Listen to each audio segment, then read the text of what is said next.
A major new development in the crisis in Venezuela. At least one U.S. military plane loaded with humanitarian aid has landed on Venezuela's border with Colombia. Venezuela's President Nicolas Maduro has been blocking foreign aid following weeks of violent protests that have erupted around the country. CNN correspondent Nick Valencia has been on board that U.S. flight that just touched down.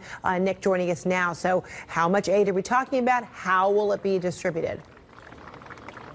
Frederica, we were on that C-17 as it's made its way here to Cúcuta, Colombia, which sits on the border of Venezuela. This aid is expected to be pre-positioned to help those that are fleeing the crisis, a crisis that's led up to 4 million people, nearly 4 million Venezuelans since 2014 to flee that country. And what is on the plane are basic goods, things that aren't available or accessible in Venezuela, things like nutritional biscuits, toothpaste, toothbrushes, just basic commodities that aren't available or readily available to Venezuelans right now because of the regime that they're currently living under.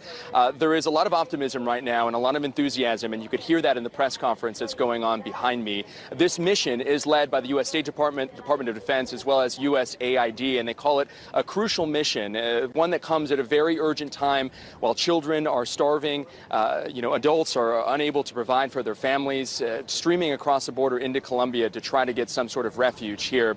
The big question and the greater overarching question is just how this aid will actually get into Venezuela. It is worth noting, Frederica, that on February 8th, that was the first time the U.S. sent first stage, I should say, of humanitarian supplies that came into Colombia to help those suffering through the crisis. That aid still has not made its way into Venezuela. I was able to speak with Lester Toledo, who's part of interim President Juan Guaido's government. He's in charge of humanitarian outreach and dealing with governments as the interim president is appealing for more aid to be sent here by the international partners, international community.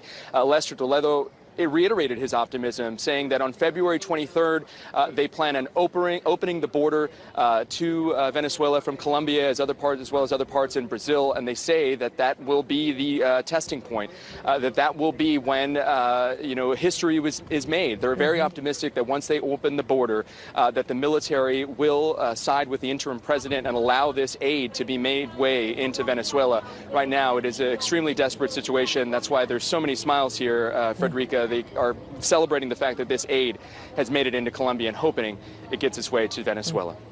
All right, Nick Valencia there in Colombia on the Venezuelan border. Thank you so much.